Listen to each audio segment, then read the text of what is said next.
جئنا إلى الدنيا كي ندعو إلى الله لننشر الخير في الكون الذي حارى ونرسل العطر من اسلام زندگی گزارنے کا ایک مکمل طریقہ ہے۔ دنیا کے 5.5 ارب انسان تو جانتے ہی نہیں اسلام کیا ہے، اور بہت بڑا بد نصیب ہے جو اس چند روزہ زندگی میں اپنے مالک کو نہ پہچان سکا، موت کے بعد آنے والی زندگی کو نہ جان سکا۔ 1.5 ارب انسان جنہیں اللہ تعالیٰ نے ایمان کی دولت بخشی، اسلام کی دولت بخشی، ہم میں اکثریت نام کی مسلمان ہے، بہت فاصلہ آ چکا ہے۔ اسلام ایک زندگی ہے، جیسے ڈاکٹر ایک زندگی ہے، تاجر ایک زندگی ہے۔ تاجر کے گھر میں پیدا ہونے سے آدمی تاجر نہیں کہلاتا جب تک وہ اس چیز کو سیکھتا نہیں۔ اسے میرے اللہ نے ہمارے لیے پسند کیا ہے، ان الدین عند اللہ الاسلام، ہم نے تمہارے لیے اسلام کو پسند کیا ہے۔ بنانے والا وہ ہے اور راستے پر چلنے کا طریقہ بتانے والا بھی وہ ہے۔ لہذا فطرت اللہ التی فطر الناس علیہا، یہ عین فطرت ہے۔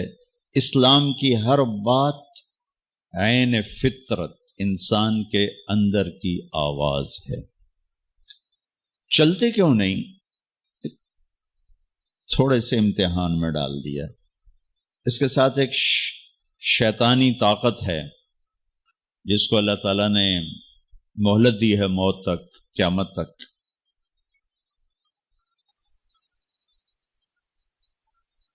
وہ دعوت دیتا ہے اور اس کی دعوت بڑی پرکشش ہوتی ہے۔ قرآن نے تسلیم کیا ہے، زخرف القول غرورا، شیطان بڑی پرکشش بات کرتا ہے، جھوٹ کو اتنا خوبصورت کر کے دکھاتا ہے کہ زبانوں پہ آ گیا۔ جھوٹ کے بغیر تو کام نہیں چلتا۔ آپ تاجر بیٹھے ہوں گے، آپ کراچی سے لے کر پشاور تک جائیں، جو انسانیت کے نام پر ایک بدنما داغ ہے جھوٹ، اور انسانیت کی توہین ہے جھوٹ بولنا۔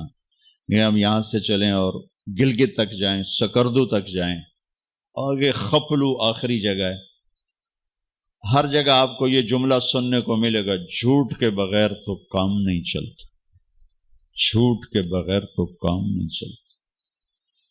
سچ بولیں تو پھر کام کیسے کریں؟ یہ شیطان کی میں آپ کو طاقت بتا رہا ہوں کہ اس نے ایک انتہائی بدنما داغ کو اتنا خوبصورت بنا کے پیش کیا کہ عورتوں نے بھی قبول کر لیا، مردوں نے بھی قبول کر لیا، اور سچ ہماری زندگی سے نکل گیا۔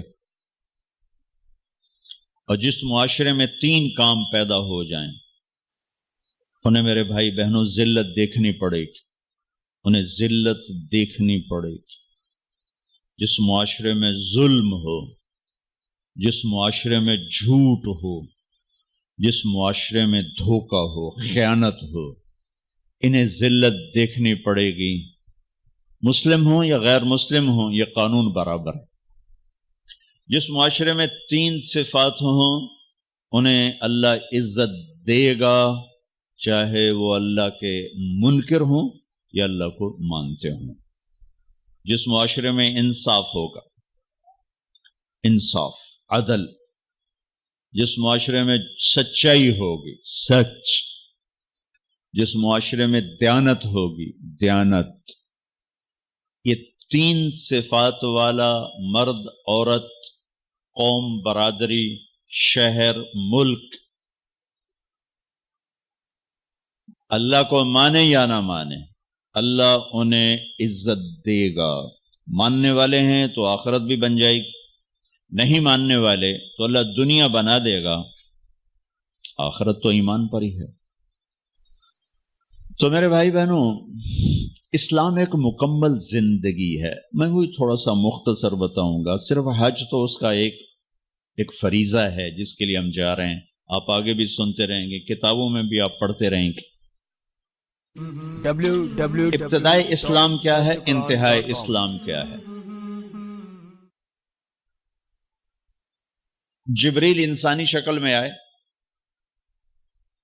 اور اللہ کے نبی کے سامنے التحیات کی شکل میں بیٹھے اور کہا اخبرنی عن الاسلام، اسلام کیا ہے؟ تو آپ نے ارشاد فرمایا ان تشہد ان لا الہ الا اللہ وان محمد رسول اللہ وتقیم الصلاۃ وتؤتی الزکاۃ وتصوم رمضان وتحج البیت ان استطعت الیہ سبیلا۔ آپ نے کہا اسلام یہ ہے کہ تو لا الہ الا اللہ محمد رسول اللہ کی گواہی دے، نماز پڑھے، زکوٰۃ ادا کر، روزہ رکھ، اور طاقت ہے تو حج کر۔ یہ بیس بتا رہے ہیں، بنیاد۔ اب آخری حج پہ اسلام کی پوری عمارت مکمل ہو چکی ہے اور آپ کے جانے میں کوئی 90 دن باقی ہیں۔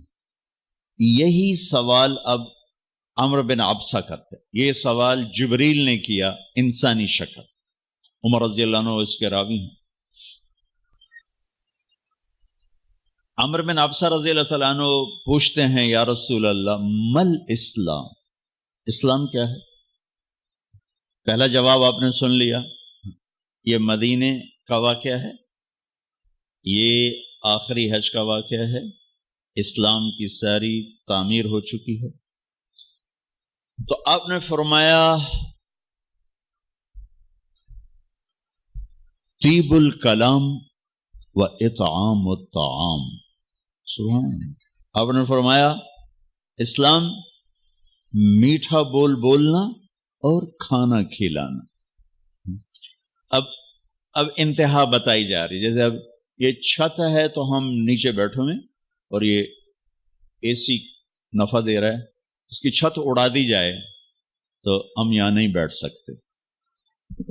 کلمہ، نماز، روزہ، حج، زکوٰۃ، یہ بطور بنیاد میرے نبی نے بتایا۔ اب آخری وقت آ چکا ہے، تھوڑے دن باقی ہیں، اب آپ آخری چھت ڈال رہے ہیں، چھت ڈال رہے ہیں۔ چھت کے بغیر تو ہم بھی اپنے گھر میں نہیں شفٹ ہوتے۔ آپ نے فرمایا کھانا کھلانا، میٹھا بول بولنا، مکمل کر دیا۔ اسلام کی ابتدا بندگی ہے اور انتہا اخلاق ہیں۔ ابتدا میرے اور اللہ کے تعلق سے ہوتی ہے اور انتہا میرے اور آپ کے تعلق سے ہوتی ہے کہ میں اللہ کے بندوں کے ساتھ کیسے معاملہ کرتا ہوں۔ اسلام کی انتہا یہاں ہے، انما بعثت لأتمم مکارم الاخلاق، محاسن الاخلاق، میں صرف اس لیے بھیجا گیا ہوں کہ تمہارے اخلاق کو مکمل کر دوں۔ اللہ اکبر، لا